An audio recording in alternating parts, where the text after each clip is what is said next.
Yesterday, we saw a rare sight from me. Oh, I thought you were going to say from me. Nah, I was running as fast as I could. You were running. And there's a lot of key takeaways here that were really interesting. So, backstory, Isaiah has not sprinted since 2022 in 3 years, I think. And Except from the cops. yeah, one time he did that. But he has been on a hiatus, a sprinting hiatus. And I love sprinting. I love putting it in my athletes' programs. I think it's a really important core staple of a lot of the programs that I write. Isaiah did sprinting prior to that for probably 4 years before we kind of pulled it out, 3 or 4 years. So added it back in late or probably early 2022 or something to like late 2022. He's doing quite a bit. And then he moved and then kind of got away from it so he could freshen up. So he started jumping well. And, I was like, okay, well, obviously he's probably had some like fatigue, took it out completely. I was sprinting yesterday and I'm currently back to training. My training setup is kind of idealized now, and I've been waiting for this for a long time. It's one of the things that I'm going to talk about eventually, but I'm kind of keeping it as a little bit of a secret under the radar for now. Anyways, so Isaiah gets back into sprinting with me. And it's kind of raining. We go through like a full warm up. First off, let me say this kid jogging is one of the most deplorable sights I've ever seen. Like, you've become more of a type 2 fiber athlete in the last 3 years than I maybe anticipated. The cross-sectional area of your type 2 fibers has increased significantly. It looked like, imagine what a greyhound would look like when it's like, I don't know, toward the end of its lifespan. It's kind of limping around walking. That was Isaiah jogging. And it's on its hind legs. Yeah, it looked absolutely abysmal. It was like a walk jog. And I was like, what are you doing? You know what we used to call that when I played football? The lineman shuffle? jog. The lineman jog. Yeah, it was a lineman jog, except you weigh 185 pounds. So you have no business running that way. And I don't know if it's like your quads way too much these days that you just can't swing them in front of one step in front of the other, but it was not a pretty sight. So Isaiah ends up figuring out how to run, which shout out to him. Kudos to you. We go through the full warm up. We're both like super out of shape aerobically. Definitely me more than him, surprisingly, because I'm a type 2 athlete or type 1 athlete. So I should not be. But Isaiah's been doing a lot of EMOMs and short rest periods. He's gotten fitter over the years. So we go through these sprints and we found a really unique way to do it. And I think, Isaiah, you posted that today, right? Yeah, we're mic'd up so you can hear. Yeah, you can hear. Method. So basically, we counted to 3. I was like, okay, let's just do this. Isaiah really values fairness, but he's also highly competitive. So I was like, we have to make this as fair as possible for him. So we counted to 3 in our heads. So I would count to 3 as I squatted down. And then in our heads, we'd do 1 Mississippi, 2 Mississippi, 3 Mississippi, and some push on the E. And it was fair. It was like a very fair way to get a push off of the start. I looked back at the videos and we started at the exact same time. Yeah. It was damn near perfect. It was good. Yeah. I'm glad we sorted that out. So Isaiah is definitely faster than me right now on acceleration. It's not even close. And I've detrained quite a bit right now, but nonetheless, I even think well-trained. He's always had a better acceleration than me since 2020. His acceleration is better than mine. And he was never fast at the time. Like when I started coaching him or coaching you, you were not very fast. Like in a 10 meter, you would be with me, but past like 15 to 20, I would start to gap you. And then like 60, the gap would increase significantly. And what I've always noticed is his acceleration capacities were really good, but once he gets upright, it really starts to struggle. So we worked on it. And, his vertical obviously was increasing concurrently with this. Eventually got up to like a 48-inch vertical, and he's fairly fast. Like we're talking, he was beating me on acceleration runs or hill runs. And you've always been better at the more acceleration-based stuff. Or during 2020, I'd say during COVID is when you started to get faster. 40-inch vertical? Like I got to a 47-inch vertical. Oh, okay. So 47-inch vertical, you started like beating me by, you'd beat me, you'd start gapping me at 30 meters, and that never happened. I would always catch you. So, now it's been, quite a bit of sprint work more for you. Also, for reference, 2019, essentially the most out of shape I did a 12-1 100-meter dash. And this was before we did all that sprint training. Right. So you had done some sprint training, but you've done a lot more after that time. So we don't know really how fast you are. I think we measured your 30-meter time on grass to be around like 4.7 or something. Like it was not fast, or 4.5. Might have been 4.5. Yeah. Or no, your 40-yard dash. Your 40-yard 40-yard dash time was like 4.8 on grass, first hand movement. So it's probably like a 4.7 laser. And then you start probably 2 months later, you were probably faster than I was. So then let's say you're probably running 4.6 the way the NFL does it. And so, yeah, he's like gotten quite a bit faster. Fast forward 2 or 3 years, 2022, I think you're much, much faster. Didn't sprint for 2 years or whatever. Yesterday was the first time you'd done it in a while. And I was shocked. Like, I don't feel that much slower than I was. I really don't. I mean, I was shocked at myself, if that means anything. Like, I don't know how much that's weight any that consolation. Like, I don't know how much weight that holds, but I was surprised at how fast I felt. Because, mind you, John just explained, I've done a lot of sprinting, and I don't remember feeling that fast. No, at least those first, like out the gate, like those first, like 3-4 strides, I was like, whoa, I can put some force into the ground here. Your rate of force development has gone up a lot. I don't know if it's like some of the high RFD or early RFD activities that we've done, but you've gotten a lot faster, like a lot faster. And that makes sense. Your 1 foot vertical tested like a 40, 41, in that range, in 2022. So it makes sense that a lot of the metrics that would correlate with fast running have also improved quite a bit. Your RSI is 3.4, 3.5. That's really good. Your power cleaning. What's that?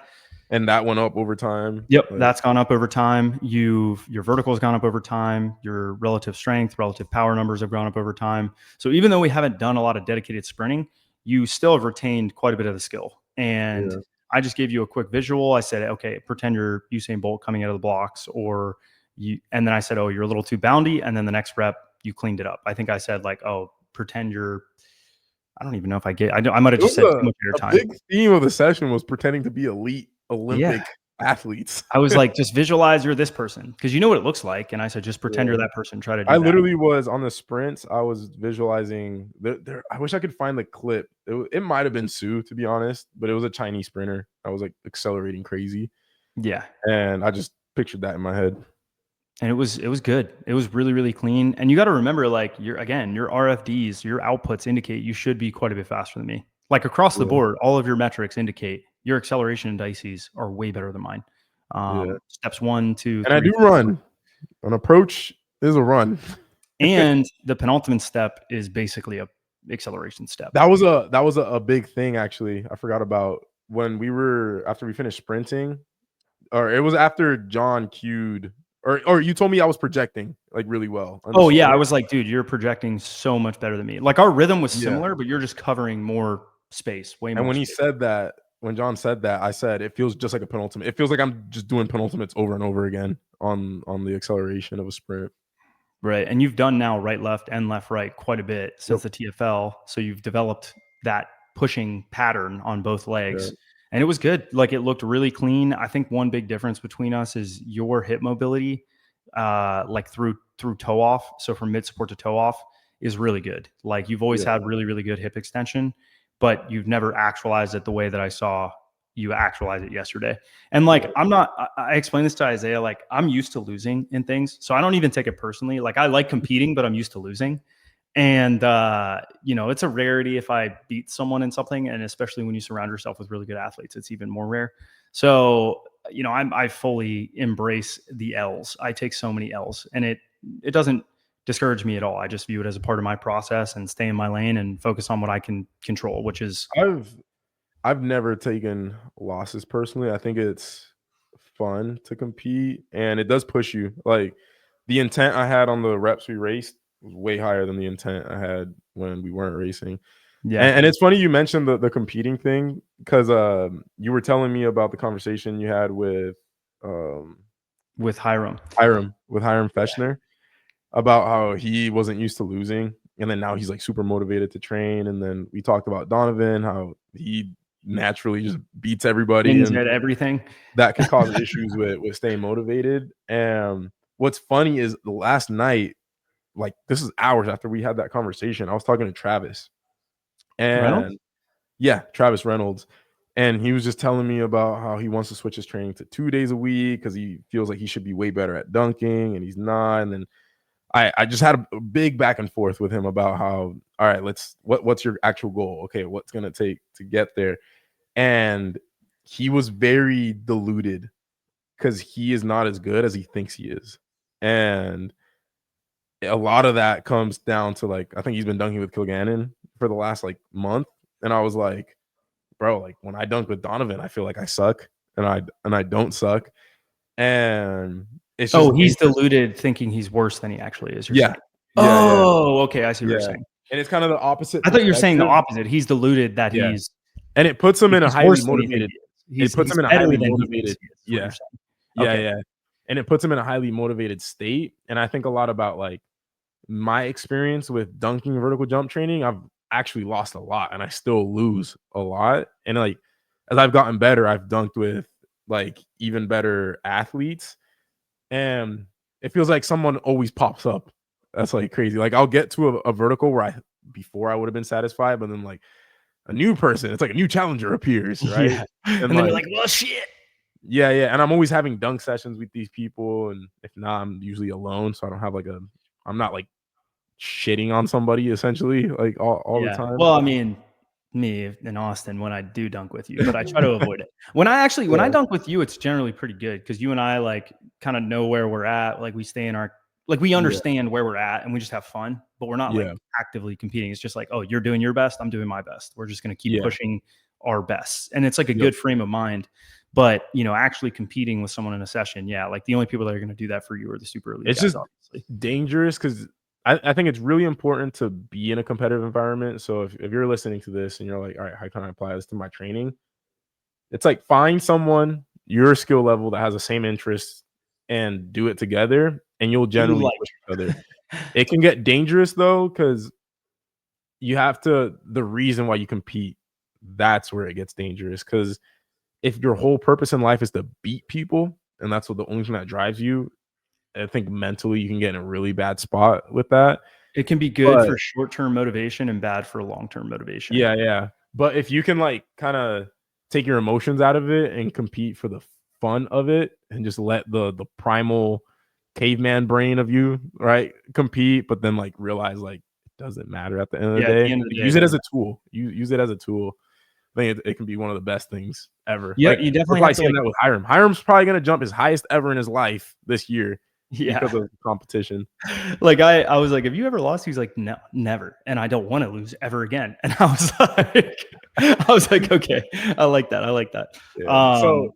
So having said that, what do you think there is value in adding sprinting back into my training? I think we need to do it we need to do it carefully.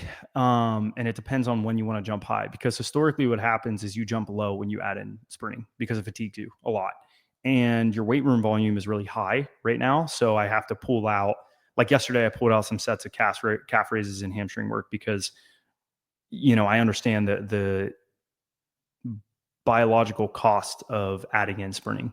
And Yeah. you're already getting a lot of hip, lower leg, glute activity when you're sprinting. So I don't need to like hammer home posterior chain work, hamstring work, and lower leg work. I can pull some of that out. So it really comes down to understanding the long-term implications of it and how long it's going to take you to recover. So right now you're 4 months out from June. If you're going to test your vertical late June or even let's say like early July, at dunk camp, if you're going to compete and do that against Tony and Dak, if that's actually happening, I'm allowed to disclose that potentially, Yeah. right? Yeah. Yeah. Okay. So I was like, shit. No, yeah, you can talk about it. It hasn't been set official, but That's there's the no plan. like, yeah. So There isn't a big company that's backing it that's gonna sue us if we talk about it. there's not. No, there's not. Okay, good. Oh I was wait, like, Nike was sponsoring it. oh, Oops, shit, I forgot. My bad. Cease and desist. that'd be so sick.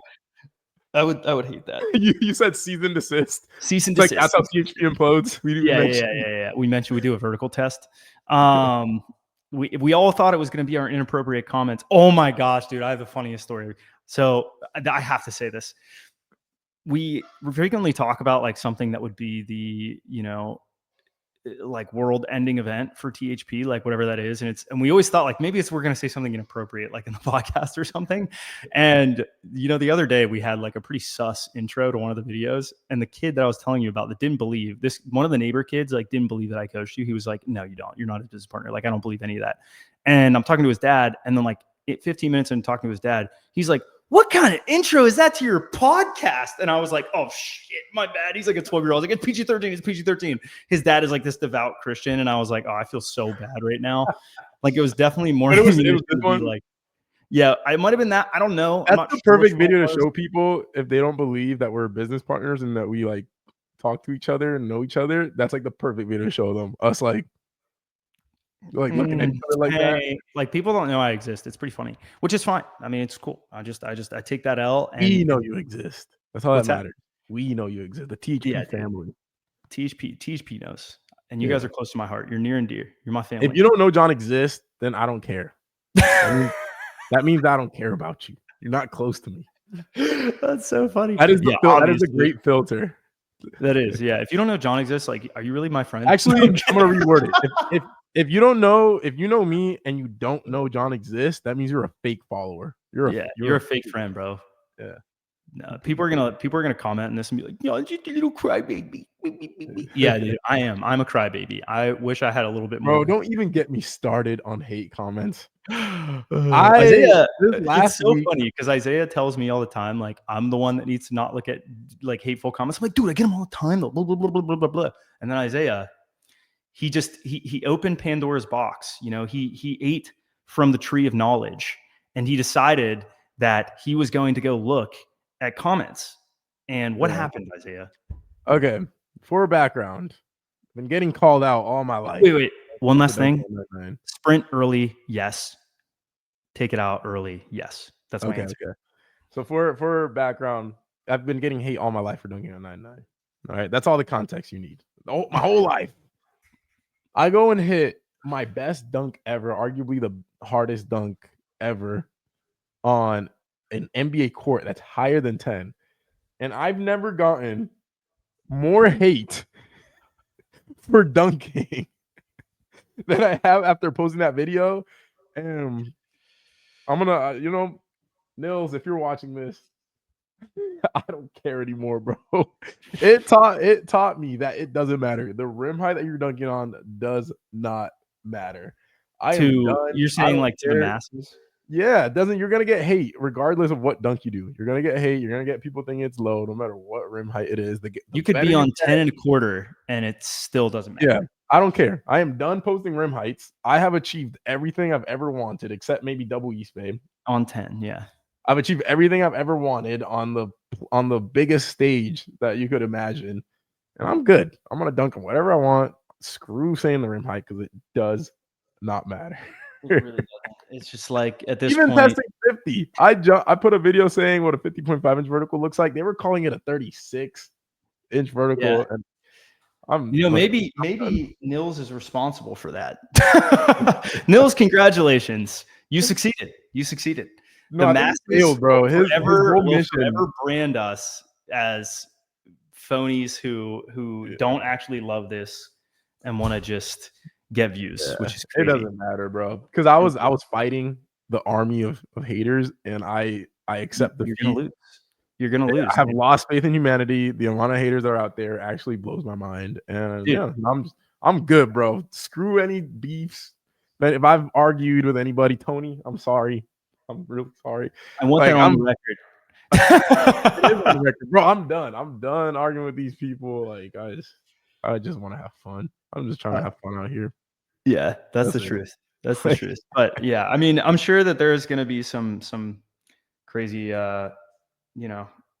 insane rants out there, in the future. And we're just hoping that, we built enough trust with you guys to know that we probably didn't know about it when it does happen. They probably didn't talk to us, and they're probably going to say some mean things about us. But hey, I don't even care. Look, it's like Tatum commented on a competitor's program's head person. I commented congrats. Like, I'm done hating.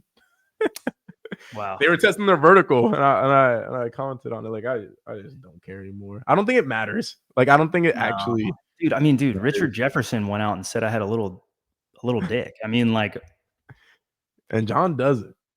He doesn't. He has a hog. He has a freaking hog. So yeah, some would call it a hog. Don't ask me how I know it now.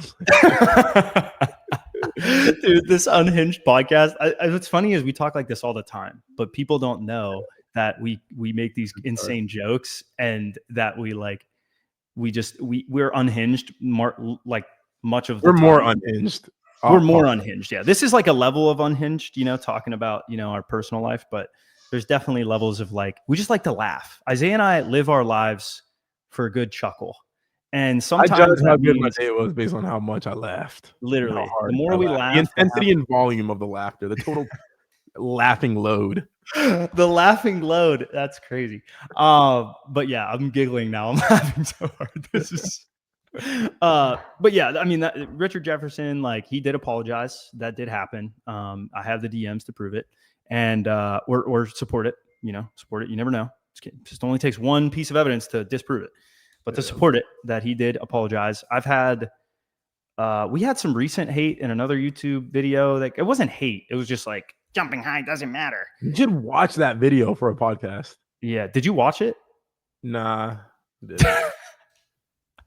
It would be good to reflect on. We'll do it tomorrow. Tomorrow's Friday. That'll be a fun one for Friday. I'll send the text a reminder. Yes. But yeah, in conclusion, on the way out of the door on this podcast, we appreciate all of you guys that trust us, that believe in us. If you have fallen from the fold, if you've left the what do you call like a flock, a sheep, if you left a flock of THP, we're always happy to take you back with arms wide open, as Creed says. And you can go sign up at THPStrength.com. Right now it's $127, which I think is a really fair price. Someone the other day was like $127, and I'm like, dude, don't even get me started about what it used to cost. Bro, you know what comments get me is when they're like, I thought you were talking about 127 Mexican dollars. Why would we be using a different country? Why would I be using pesos? Right. I live in the United States. We're in the US. We're using USD. It's not 120. It's not 127 rupees. Imagine like that's the currency we use. Like, what? Use your heads. Use your heads, guys. What else is really funny is like, it's okay, guys. The US dollar is weakening, so it's going to get cheaper for all of you. The US dollar is weakening, which means the cost. If you buy it now, you will be grandfathered into this price. In 10 years, it's going to cost 10,000 USD because the US dollar is going to be so weak, so much value, and there was so much inflation. So you're investing. You're investing by getting it now. You're investing into your future. I'm sure some people won't find us to be as funny as we think we are, but we're not trying to be insensitive. We do appreciate it. What's that? Baby. I said it is the life of a comedian. You know when I realized that? When I think comedians and funny movies are hilarious and my wife doesn't. And it's made me realize it's just everybody has different tastes. So I don't care. If you're listening to the podcast and you think we're funny, you have good humorous taste. Yeah, you've got. If you don't think we're funny, I'm sorry to tell you, your sense of humor sucks. Sorry. And it's like colors. It's like colors. Like, you can appreciate a red car, I can appreciate a white car. At the end of the day, like, we can agree to disagree, but we think we're funny. So we're gonna keep making jokes in line with that. All right, this is Unhinged. It's now 5:07. It's the end of our workday. I have things I still need to do, like this post of you for a second in the air, and people are gonna say it's not 9:07. Our schedules tomorrow, we go back to normal. I know. I can't wait. Isaiah's been in all-star hell and tax hell. I was in tax hell today. Tax hell today. Yeah. Tell you what, the government doesn't care about you. What are you doing for us? We're paying you so much money. What are you giving us? I got railed by the government today. Yeah, John got railed over the phone. I did, and it's gonna get worse. Yeah, it's gonna get worse for me. So it's okay. It's okay. Pray for us. Sign up for THP so you can help us get more railed by the government. Oh gosh! All right, let's end this. We're it's going on. See you guys. Bye. Ciao.